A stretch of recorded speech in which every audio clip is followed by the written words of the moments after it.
Michael, congratulations, you've come to Harborough Town, you've turned over the team that are top of the league on their turf, and well, I bet not many people had that on their coupon today. No, we said it to the players, literally, it's a free hit today. No one expects us to come here. Rushden just got out of the relegation zone to come here and do a job on Harborough Town, but what a fantastic performance it was from the boys today. They were brilliant. We speak about brotherhood in there, about your brother, you're going to war with your brother, and they showed that today. If your mate missed the tackle, your brother was next to you, and look, we rode our luck at times, don't get me wrong, but end of the day, we were fantastic. Just tell us a bit about your game plan as well, because we know what Harborough are like. They stick it on you. They're very good at what they do, because they're at the top of the league for that reason. But tell us about your approach to the game and how you went about it. Yeah, that was spot on. We knew that they were very direct. They had some big boys, which they brought more on after they went one down. But we just knew we had to keep a solid shape and make sure we picked up them second balls, which we did a lot of. And ultimately, we had to use that youth and experience we've got, that we rat around. We don't make it easy for them to put quality balls into the box. And then when they do, we know we're going to have to battle, we're going to have to head it, we're going to have to kick it, we're going to have to be solid in both boxes. And look, we knew once we got the ball down as well, at times we had the technical ability to go and to punish them, which we did. The first goal in games like this is always really important and excellent. Bit of quick thinking from Ryan to hook it over the top from the free kick, and well, what a finish from Dylan for his first goal for the club. Yeah, brilliant. Dylan's had to wait his chance. Like I said, he came in, he's not played minutes, and over the last few games he's really started a thing, and I'm so happy for him. It's a great finish, and that's the thing, we're a team at the moment, when we score first we really grow into games, and we did that today, and it gives us something to hold on to. But we had to reiterate, we don't get deep, we don't step off the gas on what we were doing, and yeah, look, and we got the result, and it's just brilliant. You came in at half-time, deservedly 1-0 up. What was the message to your lads at the break? It was pretty much the same as thing. We frustrated them. We frustrated them that first half. They were kicking out our boys. It was getting a bit ugly on their side, if we're being honest. But look, we just had to keep them going, keep them believing, and which they did. And like I said, this group continue to amaze me on how well they are and how they're adapting to this, and they're working hard for each other. Like it's a new group. We've had to put it together on the go, but they've been fantastic and thoroughly deserve at the moment the recognition again. And well, I was going to mention the defence and Ben Heath for the performance that they put in, but it was one big collective team effort, wasn't it? Because not only did they do their jobs at the back, the midfielders were there to mop things up, the strikers were pressing from the front. From 1 to 11, it was just a fantastic team display. Yeah, you summed it up, Joe. It was a fantastic team performance, and that's what we need at this time of the year. You know, it's getting to crunch time, and like I said, when we're looking back where we were a few months ago to where we are now, and this team's evolving, and it's exciting to be part of, and it's exciting to lead, and it's a shame we're getting to the end of the season, because this team's got so much more in the tank, and we'd like to have seen where they could have got to. Tell me what was going through your mind. 90th minute, Ethan Johnston running through. If I'm honest, time stood still. He went through and he took a few touches, and I think once the shot's gone past the keeper, it was just waiting for the net to ripple, and then I think there was just an uproar of emotion from everyone. It's been a tough day. The boys battled. We on the sideline were constantly thinking what we could do to help them out, but look, we talk about that teamwork, that brotherhood. We're all part of that, the staff, the management team, and like I said, to see the fans at the end have such a great weekend, which they've had in comparison to last Saturday when we was at Quorn, it's fantastic, because they've been with us thick and thin. So look, we want to say a big thank you to them. Everything we're doing is to help this club, and I think that shows at what this club means to a lot of these players in here, that they've given us a chance to show what we can do, and we'll hopefully be paying them all that. And just on that feeling when the second goal goes in, I mean, clearly the fans enjoyed it, because there was about 20 of them that fell over behind the goal there. But from your perspective, did you feel like the game was just about done at that point? You just about got it over the line?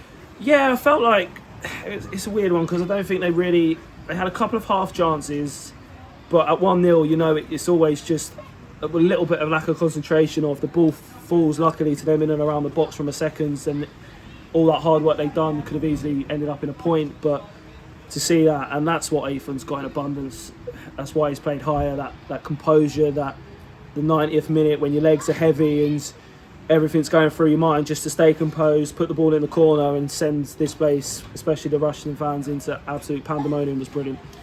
I don't know if you've had a chance to look at the results, but Cresley and Rugby have drawn, which means that your side are now 2 points clear outside the relegation zone. All three teams have played the same number of games as well. Yeah, look, we've had a great weekend, and it doesn't stop now. We've got 4 massive games to go, and look, we've given ourselves this chance, and we need to continue to work hard and do it. Look, I said it to you last week, I said it to you Tuesday, we aren't scared of anyone that we come up against when we're on form and playing how we are. And that's how we should be, because this group's a fantastic group. They're a good bunch of players, technically brilliant. They can now mix it with the best, and they've shown that. 4 points off of 2 teams in the top 4. Look, we're excited. We're going to enjoy these 4 games and see where we are. But we have to realise we'll enjoy tonight. Of course we will, to come and beat top of the league and do it the way we did. But we've got 4 massive games, and the hard work has to continue now. A lot of us as supporters have been crunching the numbers, trying to work out just how many wins, how many points it would take for us to stay in this league. I won't ask you to give me any of your numbers, but is that something that you've been doing as a management team and as a group? Of course we have. We've set ourselves targets. You had to. The first target was to get off the bottom of the table. We did that. And then to get out of the table, and we've done that. And now, like I said, it's just a kick on. And we're out there now, and we're going to not be looking over our shoulders. We're going to continue to look up and see who we can catch above us. And that's the main thing. We're looking up, we're staying positive. But like I said, the hard work's got to continue. But when you're playing like this and you've got a group of players that give you everything, you can't help but just want to enjoy the ride. Just lastly, the Hillier Cup coming up this Thursday. We spoke previously about how obviously the game on the Saturday is going to take priority. Is that something that you'll be thinking the same about again? Yeah, 100%, Joe. We will make a lot of changes on that, and we've given ourselves this fantastic opportunity to survive in this league after everything, and that still has to take priority. We'll get boys in that haven't got a lot of minutes over the weekend. We'll get them in, we'll get them match fit, because we're still going to need everyone. Obviously the window's shut, we can't bring any players back in, so we will rest some boys, so rightly so, but we'll go in there to win the game. Like I said, we've got a massive opportunity to get to a cup final, as well as doing what we are in the league, so that it's an exciting time to be part of the Diamonds for sure. Well, Michael, congratulations not only on the win today, but on the fantastic job you're doing overall. Thank you very much. You're watching AFCRDTV, and here at the Beehive, the final scoreline. Wow, what a result. Harborough 0, AFC Rushden Diamonds 2. Diamonds man of the match, number 5, Tarik Dallas. Tarik, this has been a fantastic result for Diamonds. Yeah. It has. It's been brilliant. The boys have been working tirelessly, and you can see how the result came out today. 2-0. Can't really ask for any more. Yeah, I'm sure this score has raised a few eyebrows around the rest of the pitching in Northern Premier League Midlands division, but it just seemed to go Diamond's way. You played a very tight game from start to finish. The only goal in the first half, Dylan Wilson in the 26th minute, and that gave the team even more confidence. Exactly. I thought the boys, the gaffer told us to come out here. No one's really expecting anything from us today, so we can go out there, play our stuff, and that's what happened today, and we got the win.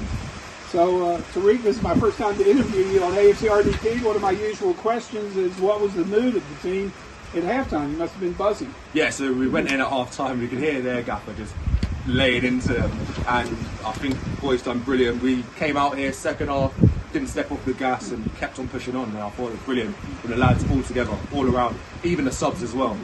Oh, sure. Of course, now Joseph has helped me to understand this, but I believe you're playing a 4-2-3-1 formation. That suits you well, especially as a defender. Yeah, exactly. And then at the end, we decided to go to a back 5 as well, just to soak up a bit of the pressure, because they were lumping it up there, just dealing with it. And I thought the boys were excellent to a man.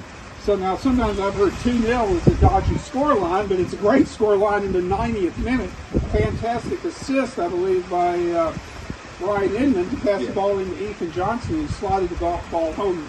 Yeah, the composure he showed during that time when his legs are probably gone, and he's just slipped it through to Ethan, and then Ethan's under rest. Was it personally, was it a difficult decision for you to join Diamonds just in the past month, really?